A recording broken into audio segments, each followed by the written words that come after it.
دعا فرمائیں اللہ تعالی ہمارے آنے کو، بیٹھنے کو، کہنے سننے کو بے انتہا قبول فرمائے۔ قرآن و حدیث کی دین کی جو بھی باتیں ہمارے سامنے آئے، اللہ ہمیں سمجھ کر عمل کرنے کی توفیق عطا فرمائے۔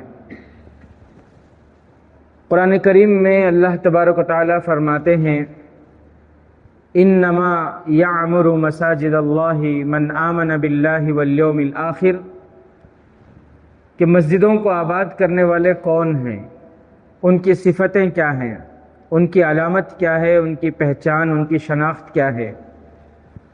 اللہ فرماتے ہیں کہ مسجدوں کو وہی آباد کرتے ہیں جو اللہ پر اور آخرت پر ایمان رکھتے ہیں۔ مسجدوں کو کون آباد کرتے ہیں؟ جو اللہ پر اور آخرت پر ایمان رکھتے ہیں۔ تو دعا فرمائے اللہ تعالی ہمیں مسجد کے آباد کرنے والوں میں ہمارا شمار فرمائے۔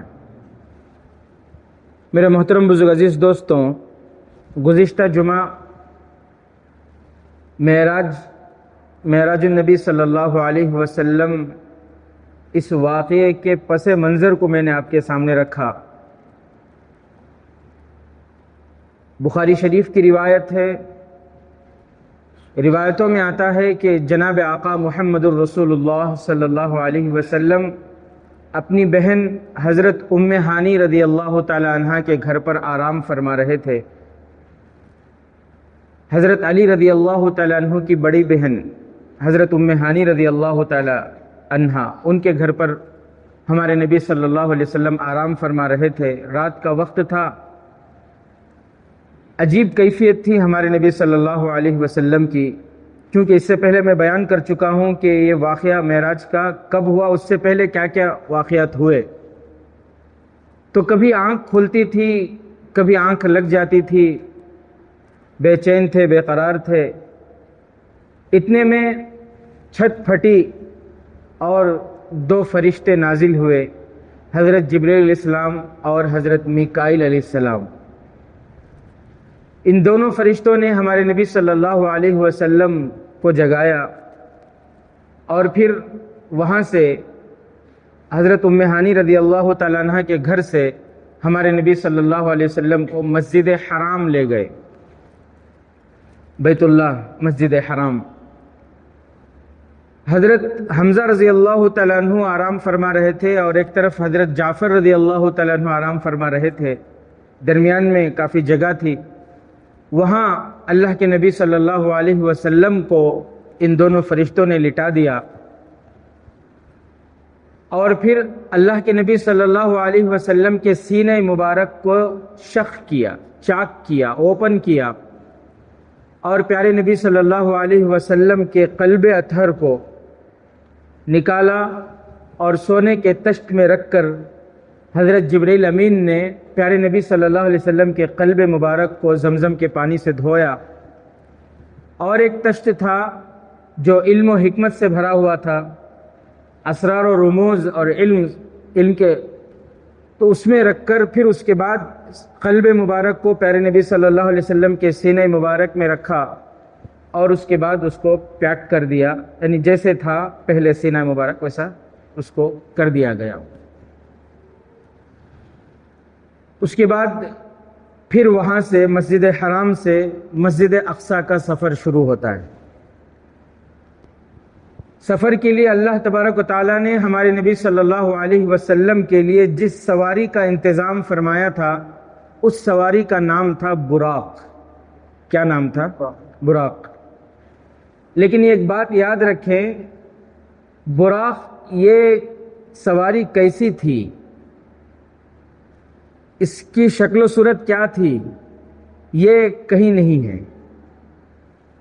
بہت سے جگہ آپ نے دیکھے ہوں گے کہ ایک امیج گھروں میں، دکانوں میں رکھے ہوتے ہیں، جس کا بدن جو ہے وہ گھوڑے خچر جیسا ہوتا ہے اور چہرہ کسی عورت جیسا ہے، اور اس میں لکھا ہوا ہے کہ یہ براق سواری ہے۔ یہ ایک خیالی بات ہے، یہ لوگوں کی اپنی طرف سے گھڑی ہوئی من گھڑت بات ہے، خیالی بات ہے، کہیں بھی حدیثوں میں اس کا ثبوت نہیں ہے۔ اتنی بات ہے کہ اللہ کے نبی صلی اللہ علیہ وسلم کے لیے اللہ نے جس سواری کا انتظام کیا تھا اس سواری کا نام تھا براق۔ وہ گھوڑے سے تھوڑا چھوٹا تھا قد میں اور گدھے سے تھوڑا بڑا تھا، اور اس براق عربی میں برق، بجلی کو برق کہتے ہیں، عربی میں بجلی کو برق کہتے ہیں۔ اور بجلی کی رفتار کیا ہے؟ 1 منٹ میں کئی لاکھ میل تک پہنچ جاتی ہے بجلی، 1 منٹ میں۔ بجلی کو کس نے بنایا؟ انسانوں نے بنایا۔ تو اللہ نے جس سواری کو بنایا اس کی رفتار کیا ہوگی، اس کی اسپیڈ کیا ہوگی، وہ سیکنڈوں میں کتنا فاصلہ طے کر سکتی ہے، اس کا اندازہ آپ لگا سکتے ہیں۔ براق کی اسپیڈ، بھئی جب ہم دنیا میں جو دنیا والوں کی بنائی ہوئی چیزیں ہیں اسے مانتے ہیں تو پھر براق کی رفتار کو ماننے میں ہمیں کیا دقت ہے؟ جو طلبہ پڑھتے ہیں، جو جغرافیہ کے اور سائنس کے اسٹوڈنٹ ہیں، وہ ان کو معلوم ہے کہ اس دھرتی سے سب سے قریب میں جو سیارہ ہے، سب سے قریب، اس سیارے کا نام ہے مریخ، اور اس دھرتی سے اس کا فاصلہ کتنی دوری پر ہے؟ لکھا ہے کتابوں میں 20 کروڑ 40 لاکھ میل دوری پر ہے، 20 کروڑ 40 لاکھ میل، اور یہ سائنسدانوں کی تحقیق ہے، اس کو ہم مانتے ہیں۔ امریکہ نے 1970 میں 1970 میں ایک خلائی جہاز وہاں بھیجا تھا مریخ پر۔ خلائی جہاز بولے تو اس میں کوئی پائلٹ نہیں ہوتا، وہ ریموٹ کے ذریعے چلتا ہے۔ تو امریکہ نے 20 جولائی 1970 میں جو زمین سے سب سے قریب جو سیارہ ہے مریخ، وہاں تک پہنچنے کے لیے ایک خلائی جہاز بھیجا۔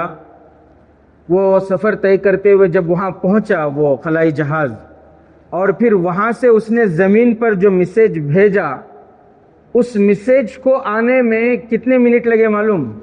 سفر کتنا ہے؟ 20 کروڑ 40 لاکھ میل۔ وہاں سے میسیج اس دھرتی پر آنے میں صرف 19 منٹ لگے۔ اسے پوری دنیا مانتی ہے، میں مانتا ہوں، آپ مانتے ہیں، سب مانتے ہیں۔ تو دنیا والوں کے بنائی ہوئی چیزوں کو جب ہم مانتے ہیں تو جس نے اس دنیا کو بنایا اس کی بنائی ہوئی چیز کو ماننے میں کیا دقت ہے، کیا پریشانی ہے؟ تو براق کی رفتار کیا تھی؟ براق کی رفتار یہ تھی، حدیث میں ہے کہ ایک پیر یہاں تو دوسرا پیر جہاں تک اس کی نظر جاتی، براق کی نگاہ جہاں تک پہنچتی دوسرا پیر وہاں پہنچتا تھا، اتنی رفتار اس کی تھی۔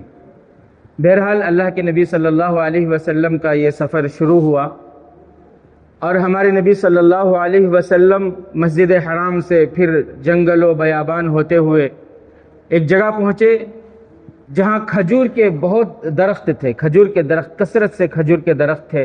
حضرت جبرائیل امین نے بتایا کہ اللہ کے نبی اس جگہ کا نام یثرب ہے، بعض روایتوں میں ہے یثرب، یثرب بہرحال جو بھی ہے، وہ تو اللہ کے نبی صلی اللہ علیہ وسلم جب ہجرت کیے اور ہجرت کرنے کے بعد وہاں پہنچے، پھر اللہ کے نبی صلی اللہ علیہ وسلم نے اس نام کو بدل کر مدینہ طیبہ رکھا گیا، اس جگہ کا نام مدینہ، پہلے اس کا نام تھا یثرب۔ تو حضرت جبرائیل امین نے بتایا کہ اللہ کے نبی یہ جگہ یثرب اس جگہ کا نام ہے، اور آئندہ آپ ہجرت کر کے یہاں آنے والے ہیں اور یہاں رہنے والے ہیں۔ تو ہمارے نبی صلی اللہ علیہ وسلم وہاں اترے اور 2 رکعت نماز ادا کی، پھر سفر شروع ہوا، آگے چلتے گئے۔ ایک جگہ رک کر حضرت جبرائیل امین نے بتایا کہ اللہ کے نبی یہ مدین ہے، اس جگہ کا نام مدین ہے، یہاں حضرت شعیب علیہ السلام رہتے تھے۔ تو ہمارے نبی صلی اللہ علیہ وسلم وہاں اترے اور 2 رکعت نماز وہاں ادا کیے۔ پھر آگے چل کر حضرت جبرائیل امین نے بتایا کہ اللہ کے نبی یہ کوہ طور ہے جہاں پر اللہ تعالی حضرت موسیٰ علیہ السلام کو اللہ تعالیٰ سے ہم کلامی کا شرف حاصل ہوا تھا، اللہ تعالیٰ نے حضرت موسیٰ علیہ السلام کو یہ فضیلت دی تھی کہ وہ یہاں پر آ کر اللہ تعالیٰ سے بات چیت کرتے تھے، یہ وہ پہاڑ ہے۔ تو ہمارے نبی صلی اللہ علیہ وسلم وہاں 2 رکعت نماز ادا کیے، پھر آگے چلتے رہے، ایک جگہ پہنچے، حضرت جبرائیل امین نے بتایا کہ اللہ کے نبی یہ بیت اللحم ہے، یہاں حضرت عیسیٰ علیہ السلام کی پیدائش ہوئی تھی۔ اس کے بعد پھر یہ سفر چلتے رہے، اور چلتے چلتے ہمارے نبی صلی اللہ علیہ وسلم پہنچے مسجد اقصیٰ کو۔ کہاں پہنچے؟ مسجد اقصیٰ کہاں ہے؟ وہ فلسطین میں ہے۔ مسجد اقصیٰ کو پہنچے۔ مسجد اقصیٰ میں آج بھی ایک دروازہ ہے جس دروازے کا نام ہے باب محمد۔ کیا نام ہے؟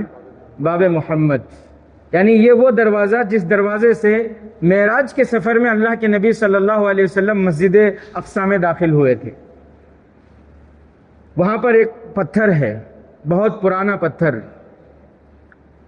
اس پتھر میں ایک سوراخ، ایک روزن، پہلے جتنے انبیاء تھے، انبیاء کی وہ زمین ہے، بہت سارے انبیاء وہاں پیدا ہوئے فلسطین میں، انبیاء کی وہ سرزمین ہے، معراج کی وہ سرزمین ہے۔ تو انبیاء جب آتے تھے مسجد اقصیٰ کو تو اس پتھر میں جو سوراخ روزن ہے، اپنے سواری کی جو رسی ہوتی تھی اس رسی کو اس میں باندھ دیتے تھے، اسی پتھر میں باندھتے تھے۔ چونکہ حضرت عیسیٰ علیہ السلام کے بعد ہمارے نبی صلی اللہ علیہ وسلم تک ایک لمبا زمانہ گزر گیا تھا اور کوئی نبی نہیں تھے، تو وہ جو سوراخ تھا وہ سوراخ دھول وغیرہ پڑنے کی وجہ سے بند ہو چکا تھا۔ تو ہمارے نبی صلی اللہ علیہ وسلم اس سوراخ کو صاف کیے۔ ایک روایت میں ہے کہ حضرت جبرائیل امین نے صاف کیے۔ بہرحال اس کے بعد ہمارے نبی صلی اللہ علیہ وسلم کی جو سواری تھی براق، اس کی رسی کو وہاں باندھ دیا گیا۔ ادھر اللہ تبارک و تعالیٰ نے مسجد اقصیٰ میں تمام نبیوں کو جمع فرمائے، تمام نبیوں کو، حضرت آدم علیہ السلام سے لے کر ہمارے نبی صلی اللہ علیہ وسلم سے پہلے تک جتنے انبیاء آئے، سارے انبیاء اور سارے رسولوں کو اللہ نے مسجد میں جمع فرمایا۔ سارے انبیاء جمع ہیں، اللہ کے نبی صلی اللہ علیہ وسلم باب محمد جو دروازہ ہے وہاں سے اندر داخل ہوئے۔ حضرت جبرائیل امین نے اذان دی، حضرت جبرائیل امین نے اذان دی، نماز کے لیے صف تیار ہوئی۔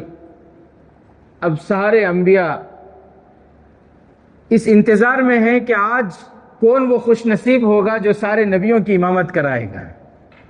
وہ خوش نصیب کون ہوگا جس کو سارے نبیوں کی امامت کرانے کا موقع ملے گا۔ اللہ کے نبی صلی اللہ علیہ وسلم بھی صف میں تھے۔ حضرت جبرائیل امین آگے بڑھتے ہیں اور ہمارے نبی صلی اللہ علیہ وسلم کے دست مبارک کو پکڑ کر کہتے ہیں کہ اللہ کے نبی آپ سارے نبیوں کی امامت کرائیے، آج آپ کو سارے نبیوں کی امامت کرانی ہے، آپ کو نماز پڑھانی ہے۔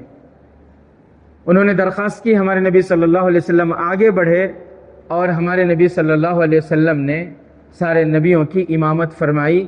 اسی لیے ہمارے نبی صلی اللہ علیہ وسلم کو امام الانبیاء کہا جاتا ہے۔ امام الانبیاء یعنی سارے نبیوں کے امام، امامت جو فرمائی تھی ہمارے نبی صلی اللہ علیہ وسلم نے۔ نماز وہ کون سی نماز تھی جو ہمارے نبی صلی اللہ علیہ وسلم نے پڑھائی؟ کیونکہ ابھی نماز فرض نہیں ہوئے نا، ابھی تو معراج کا زمینی سفر ہو رہا ہے۔ نماز تو ہمارے نبی صلی اللہ علیہ وسلم کو جب اللہ کے پاس گئے وہاں نماز کا تحفہ ملا، لیکن اس سے پہلے یہ جو نماز پڑھائے ہمارے نبی صلی اللہ علیہ وسلم، یہ کون سی نماز تھی؟ اس بارے میں علماء کرام فرماتے ہیں، حکیم الامت حضرت مولانا اشرف علی تھانوی رحمۃ اللہ علیہ فرماتے ہیں کہ رات کا وقت تھا اور اللہ کے نبی صلی اللہ علیہ وسلم نے وہ جو نماز پڑھائی وہ نماز تہجد کی نماز ہو سکتی ہے۔ کیوں؟ اس لیے کہ انبیاء تہجد کی نماز پڑھتے تھے اور تہجد کی نماز انبیاء پر فرض تھی، انبیاء پر تہجد کی نماز فرض تھی، سارے انبیاء تہجد کی نماز پڑھتے تھے، تو ہو سکتا ہے کہ وہ کون سی نماز ہو؟ تہجد کی نماز ہو۔ بہرحال ہمارے نبی صلی اللہ علیہ وسلم نماز پڑھ کر فارغ ہوئے اور پھر نبیوں نے مبارکبادی پیش کی، اور پھر وہاں جو بھی بات چیت ہمارے نبی صلی اللہ علیہ وسلم نے تقریر فرمائی، ذالک فضل اللہ یؤتیہ من یشاء، کہ اے میرے بھائیوں، سارے نبی تھے، سارے انبیاء سے فرمایا کہ یہ اللہ کی طرف سے عطا ہے، وہ جسے چاہتا ہے مرتبے اور فضیلت عطا کرتا ہے۔ پھر وہاں سے حضرت میکائیل علیہ السلام تھے، حضرت جبرائیل علیہ السلام تھے۔ حضرت میکائیل علیہ السلام نے براق کی نکیل کو پکڑا، حضرت جبرائیل علیہ السلام نے وہ جو پیر رکھتے ہیں جسے رکاب کہا جاتا ہے اس کو تھما۔ اللہ کے نبی صلی اللہ علیہ وسلم براق پر سوار ہوئے۔ جب مسجد اقصیٰ سے باہر نکلے ہمارے نبی صلی اللہ علیہ وسلم تو حضرت جبرائیل امین نے 3 پیالے پیش کیے، ایک پیالہ جس میں دودھ تھا، اور ایک پیالہ جس میں شہد تھا، اور ایک پیالہ جس میں کوئی شربت تھی، بعض روایتوں میں ہے کہ شراب تھی۔ بہرحال یہ دیکھنا تھا کہ اللہ کے نبی صلی اللہ علیہ وسلم کس پیالے کو پسند فرماتے ہیں۔ تو ہمارے نبی صلی اللہ علیہ وسلم نے دودھ کے پیالے کو پسند فرمایا۔ شہد بھی شفا ہے، اور شہد میں بھی لذت ہے، لیکن شہد کو کوئی پیٹ بھرنے کے لیے نہیں کھاتا نا۔ پیٹ بھرنے کے لیے کوئی بہت ہی کم ہوں گے جو پیٹ بھرنے کے لیے کھاتے ہوں گے، اسے تو لذت کے طور پر، دوا کے طور پر استعمال کرتے ہیں۔ لیکن اللہ تعالیٰ نے دودھ میں وہ صلاحیت رکھی ہے کہ دودھ بندوں کے لیے غذا بھی ہے، بندوں کی بھوک کو بھی اللہ نے اس میں مٹانے کی طاقت رکھی ہے، اور پیاس کو بھی مٹانے کی طاقت رکھی ہے۔ حکما فرماتے ہیں، میڈیکل کی تحقیق یہ ہے کہ اگر کوئی انسان پوری زندگی دنیا کی کوئی چیز نہ کھائے، کوئی چیز نہ پیے، پانی تک نہ پیے، اور وہ طے کر لے کہ میں مرنے تک دودھ کے علاوہ کسی چیز کو نہیں چھیوں گا، تو اس کی جو نیچرل زندگی ہے وہ دوسروں کے مقابلے میں اچھا جیے گا۔ وہ اللہ نے دودھ کے اندر وہ غذائیت رکھی ہے، اللہ نے دودھ کے اندر وہ طاقت رکھی ہے کہ دودھ کے اندر بھوک مٹانے کی بھی صلاحیت ہے اور پیاس مٹانے کی بھی صلاحیت ہے، جی سکتا ہے آرام سے وہ اپنی زندگی۔ تو دودھ ایسی بہترین چیز ہے جس میں لذت بھی ہے اور غذائیت بھی ہے، تو اللہ کے نبی صلی اللہ علیہ وسلم نے دودھ کو پسند فرمایا۔ بہرحال پھر اس کے بعد سفر شروع ہوا۔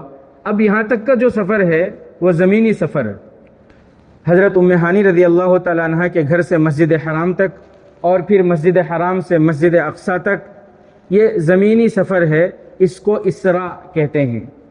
سبحان الذی اسرا بعبدہ۔ اور پھر مسجد اقصیٰ سے لے کر جو آسمانوں کا سفر ہوا اس کو معراج کہتے ہیں۔ لیکن ہمارے یہاں ایسا مشہور ہے کہ معراج، پورے واقعے کو ہم معراج کہتے ہیں، تو زمینی سفر کو بھی اور آسمانی سفر کو معراج بولے تو ہمارے ذہن میں پورا وہ چاہتا۔ لیکن عرب والے جو ہیں وہ عرب والے معراج نہیں بولتے، انہوں اسرائی کہتے ہیں۔ اسرا بولے تو وہ لوگ حضرت ام ہانی رضی اللہ تعالیٰ عنہ کے گھر سے لے کر عرش معلیٰ تک کا جو سفر ہوا، اس پورے سفر کو اسرا کہتے ہیں۔ اور ہندوستانی اکثر ہم لوگ جو اجمی لوگ ہیں، وہ لوگ جو ہے ایشیا والے، ہندوستان، پاکستان، بنگلہ دیش، ان ممالک والے معراج بولے تو اس پورے سفر کو معراج کا سفر کہتے ہیں۔ لیکن اصل تحقیقی بات یہ ہے کہ جو زمینی سفر ہوا ہے مسجد حرام، ام ہانی رضی اللہ تعالیٰ عنہ کے گھر سے لے کر مسجد حرام اور مسجد اقصیٰ تک، اس سفر کو اسراء کہتے ہیں۔ اور مسجد اقصیٰ سے لے کر جو اللہ کے عرش تک جو سفر ہوا وہ اس سفر کو معراج کہتے ہیں۔ بہرحال اس کے بعد آسمانوں کا سفر شروع ہوا۔ پہلے آسمان پر پہنچے، وہاں دروازے کا جو داروغہ ہے، جو دربان ہے، اس سے حضرت جبرائیل علیہ السلام نے فرمایا، حضرت جبرائیل علیہ السلام نے کہ دروازہ کھولو۔ اس نے پوچھا من ھذا، سیکورٹی کا معاملہ ہے۔ اس نے پوچھا من ھذا، کہ آپ کون ہیں؟ حضرت جبرائیل امین نے فرمایا دنیا میں جتنے قانون بنتے ہیں یہ سب قرآن حدیث سے ہی بنتے ہیں۔ یہ ایئرپورٹ میں چاہے بڑے سے بڑا نیتا ہی کیوں نہ ہو، جب وہ گزرتا ہے وہاں سے تو اسے وہ سارے پروسیس پورے کرنے پڑتے ہیں، اسے سیکورٹی کا مسئلہ ہوتا ہے۔ بہرحال حضرت جبرائیل امین کو اس دربان نے پوچھا کہ من ھذا، کہ آپ کون ہیں؟ حضرت جبرائیل امین نے بتایا کہ میں جبرائیل ہوں اور میرے ساتھ حضرت محمد مصطفیٰ صلی اللہ علیہ وسلم ہیں۔ اللہ نے بلایا ہے۔ تو اس داروغہ نے، اس دربان نے پہلے آسمان کا جو دربان تھا اس نے دروازہ کھولا، اللہ کے نبی صلی اللہ علیہ وسلم پہلے آسمان میں داخل ہوئے۔ پیارے آقا محمد الرسول اللہ صلی اللہ علیہ وسلم فرماتے ہیں کہ پہلے آسمان میں ایک نہایت ہی خوبصورت اور سفید داڑھی والے ایک بزرگ ملے۔ حضرت جبریل امین نے بتایا کہ یہ آپ کے اور پوری امت کے ابا ہیں، ان کا نام حضرت آدم ہے۔ اللہ کے نبی صلی اللہ علیہ وسلم ملے، ان کو سلام کیے، انہوں نے سلام کا جواب دیا اور پھر انہوں نے مبارکبادی دی، مرحبا بالنبی الصالح بالابن الصالح والنبی الصالح، کہ مبارکبادی ہو، خوشخبری ہو کہ صالح کے بیٹے یعنی نیک انسان کے بیٹے، نیک نبی آپ کو مبارکبادی ہو، آپ کو خوش آمدید ہو۔ اللہ کے نبی صلی اللہ علیہ وسلم فرماتے ہیں کہ میں حضرت آدم علیہ السلام کے پاس سے گزرنے ہی والا تھا، دوسرے آسمان کے لیے گزرنے ہی والا تھا، میں نے دیکھا کہ حضرت آدم علیہ السلام جب اپنے سیدھے طرف دیکھتے ہیں تو بہت خوش ہوتے ہیں، ان کا چہرہ کھل جاتا ہے، مسکراتے ہیں، اور جب اپنے بائیں طرف دیکھتے ہیں، بائیں ہاتھ کی طرف دیکھتے ہیں تو اداس ہو جاتے ہیں، غمگین ہو جاتے ہیں۔ ان کی یہ کیفیت دیکھ کر مجھے تجسس ہوا، میں بڑا حیران تھا کہ یہ کیا معاملہ ہے۔ حضرت جبریل امین نے فرمایا کہ اللہ کے نبی، اصل میں بات یہ ہے کہ حضرت آدم علیہ السلام کے سیدھے ہاتھ کی جانب جتنی شکلیں آپ کو نظر آ رہی ہیں، جتنے چہرے آپ کو نظر آ رہے ہیں، یہ سب کے سب فرما بردار بندے ہیں، جنتی ہیں۔ حضرت آدم علیہ السلام جب ان کی طرف دیکھتے ہیں تو خوش ہوتے ہیں اپنی ان اولاد کی طرف دیکھ کر، اور حضرت آدم علیہ السلام کے الٹے ہاتھ کی طرف جتنے چہرے نظر آ رہے ہیں، یہ وہ بندے ہیں جو نافرمان ہیں اور نافرمانی کی وجہ سے یہ جہنم میں جائیں گے۔ تو حضرت آدم علیہ السلام اپنے ان نافرمان اولاد کی طرف جب دیکھتے ہیں تو اداس ہو جاتے ہیں، غمگین ہو جاتے ہیں۔ بہرحال پھر وہاں سے سفر، پہلا آسمان، پھر دوسرے آسمان پر، پھر وہاں پر بھی وہی سوال جواب، اور دوسرے آسمان میں حضرت یحییٰ علیہ السلام اور حضرت عیسیٰ علیہ السلام سے ملاقات ہوئی۔ پھر تیسرے آسمان میں حضرت یوسف علیہ السلام سے ملاقات ہوئی، انہوں نے بھی ہمارے نبی صلی اللہ علیہ وسلم کو مبارکبادی پیش کی۔ پھر چوتھے آسمان پر حضرت ادریس علیہ السلام سے ملاقات ہوئی۔ پھر پانچویں آسمان پر حضرت ہارون علیہ السلام سے ملاقات ہوئی۔ پھر چھٹے آسمان پر حضرت موسیٰ علیہ السلام سے ملاقات ہوئی، اور ساتویں آسمان پر حضرت ابراہیم خلیل اللہ علیہ السلام سے ملاقات ہوئی۔ اور سارے نبی ہمارے نبی صلی اللہ علیہ وسلم کو مبارکبادی پیش کر رہے تھے۔ میرے محترم بزرگ عزیز دوستو، اس سفر میں اللہ تبارک و تعالیٰ نے ہمارے نبی صلی اللہ علیہ وسلم کو عجیب عجیب قدرت کے کرشمے دکھائے۔ اس سفر میں اللہ تبارک و تعالیٰ نے ہمارے نبی صلی اللہ علیہ وسلم کو وہ مثالی شکلیں دکھائی جو آخرت میں ہوں گی، اللہ کے جو عذاب ہوں گے وہ بھی دکھائے، اور اللہ کے جو انعامات ہوں گے وہ بھی دکھائے۔ اللہ تبارک، مثال کے طور پر اللہ تعالیٰ نے اس سفر میں یہ دکھایا کہ جو دنیا میں جو لوگ مالدار ہیں، جن کے اوپر زکوٰۃ فرض ہے، وہ زکوٰۃ ادا نہیں کر رہے، تو کل قیامت کے دن ان کا کیا حشر ہوگا، اللہ نے یہ بھی دکھلایا۔ جو نماز نہیں پڑھتے، بے نمازی ہیں، کل قیامت کے دن ان کا کیا حشر ہوگا، اللہ نے پیارے آقا کو یہ بھی دکھلایا۔ جو دوسروں کا مال ہڑپ لیتے ہیں اور دوسروں کا مال کھا جاتے ہیں، کل قیامت کے دن ان کا کیا حشر ہوگا، اللہ نے یہ بھی دکھلایا۔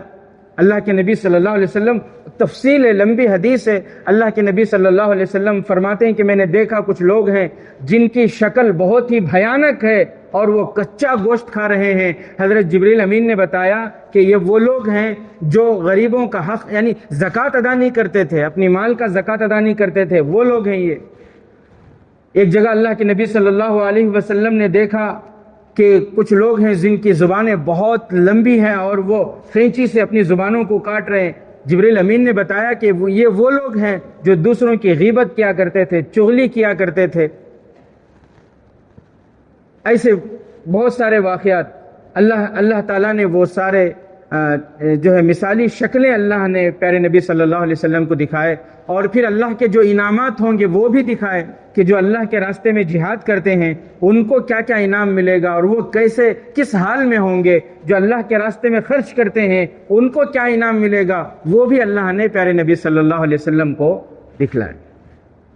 بہرحال اس کے بعد پھر سفر شروع ہوا، اور پہنچتے پہنچتے 7ویں آسمان، اور اس کے بعد وہاں پر ایک ایسی جگہ پہنچے جہاں بالکل ایک مسجد حرام جیسا ایک کعبہ ہے جسے بیت المعمور کہا جاتا ہے۔ وہاں فرشتے اس مسجد میں داخل ہوتے ہیں اور طواف کرتے ہیں۔ جناب آقا محمد الرسول اللہ صلی اللہ علیہ وسلم نے فرمایا کہ روزانہ 70,000 فرشتے اس گھر کا طواف کرتے ہیں، اور وہ بالکل کعبے کے سیدھ میں ہے، بالکل کعبے کے برابر میں ہے، اتنی برابر میں ہے کہ اگر وہ گرے تو سیدھے کعبے کے اوپر ہی گرے گا وہ۔ اور اللہ کے نبی صلی اللہ علیہ وسلم نے فرمایا کہ روزانہ 70,000 فرشتے اس گھر کا طواف کرتے ہیں، اور ایک مرتبہ جس فرشتے کو موقع ملا طواف کرنے کا پھر قیامت تک اسے موقع نہیں ملتا۔ لا یعصون اللہ ما امرہم ویفعلون ما یؤمرون۔ تو اب اندازہ لگائیں کہ فرشتے کی تعداد کتنی ہوں گی۔ یہ اللہ کی وہ فوج ہے جس کا اندازہ اللہ کے علاوہ کوئی نہیں کر سکتا، جس کی گنتی، جس کی تعداد اللہ کے علاوہ کسی کو نہیں معلوم۔ بہرحال ہمارے نبی صلی اللہ علیہ وسلم پہنچے وہاں ایک درخت۔ یہ درخت کیا ہے؟ انتہا ہے۔ یہ درخت کیا ہے؟ حد ہے۔ یہ درخت کیا ہے؟ دا اینڈ۔ اب اس کے آگے حضرت جبریل امین نے فرمایا کہ اب آگے میں آپ کے ساتھ نہیں آ سکتا، اب آگے آپ کو اکیلے جانا ہوگا۔ کسی شاعر نے اس منظر کو کیا ہے خوب لکھا ہے۔ کسی شاعر نے لکھا ہے، سدرۃ المنتہا پر جو پہنچے نبی، سدرۃ المنتہا پر جو پہنچے نبی، سر جھکا کر یہ جبریل نے کہا، اے رسول خدا اب سوا آپ کے اس کے آگے جو جائے گا جل جائے گا۔ اللہ کی نور اور اللہ کے نور کی تجلیات ایسے ہیں۔ حضرت جبریل امین نے فرمایا کہ اگر میں اس کے آگے ایک قدم رکھوں گا تو اس نور کی تجلی سے میرے پر جل جائیں گے، میں جل کے راکھ ہو جاؤں گا۔ اجازت نہیں ہے اس کے آگے۔ سدرہ اس درخت کا نام ہے۔ سدرہ کہتے ہیں بیری کے درخت کو۔ وہ درخت کیسا ہے؟ لکھا ہے کتابوں میں کہ وہ درخت اتنا بڑا ہے، روایتوں میں ہے اللہ کے نبی صلی اللہ علیہ وسلم نے فرمایا کہ اس درخت کے مطلب اتنا پھیلا ہوا ہے، اس کا اندازہ کرنے کے لیے، سمجھانے کے لیے اللہ کے نبی صلی اللہ علیہ وسلم نے فرمایا کہ کوئی تیز رفتار گھوڑے میں بیٹھ کر 70 سال تک چلتا رہے تب بھی اس درخت کے سائے سے آگے نہیں جا سکتا، اس درخت کا سایہ ختم نہیں ہوگا۔ اور پھر آگے فرمایا کہ اس درخت کے پتے اتنے بڑے ہیں کہ ایک پتے کے سائے میں پوری دنیا کی مخلوق سما جائے گی۔ تو آپ اندازہ لگاؤ کہ وہ درخت کتنا بڑا ہوگا۔ اور میرے عزیز ساتھیوں، یہ معراج کا جو واقعہ ہے گزشتہ جمعہ میں نے آپ کو بتایا تھا، اس واقعے کو پورے ایمان اور یقین کے ساتھ ہمیں سننا ہے، پورے ایمان اور یقین کے ساتھ ہمیں سننا اور یقین کرنا کوئی مشکل نہیں ہے۔ آج دنیا میں سائنسدانوں نے ایسی چیزیں بنائی ہیں کہ اس کو ہم یقین کر رہے ہیں۔ سائنسدانوں کی بنائی ہوئی چیزوں کی وجہ سے آج ہمیں معراج کے واقعے کو سمجھنے میں رتی برابر بھی کوئی شک نہیں، رتی برابر بھی کوئی مشکل پیش نہیں آتی۔ پورے ایمان اور یقین کے ساتھ سننا ہے، اور یہ یقین کہ یہ خیال ہرگز بھی دل میں نہیں آنا کہ کیا ایسا بھی ہو سکتا ہے، نہیں، بالکل ہوا ہے، بالکل یہ واقعہ ہوا ہے اور سچا واقعہ ہے، یہ یقین۔ انشاءاللہ اس کے بعد پھر کیا ہوا، 7ویں آسمان پر ہمارے نبی صلی اللہ علیہ وسلم ہیں، اس کے بعد پھر کیا کیا واقعات پیش آئے، ان تمام باتوں کے ساتھ آئندہ جمعہ آپ کے سامنے تشریف لائیں گے۔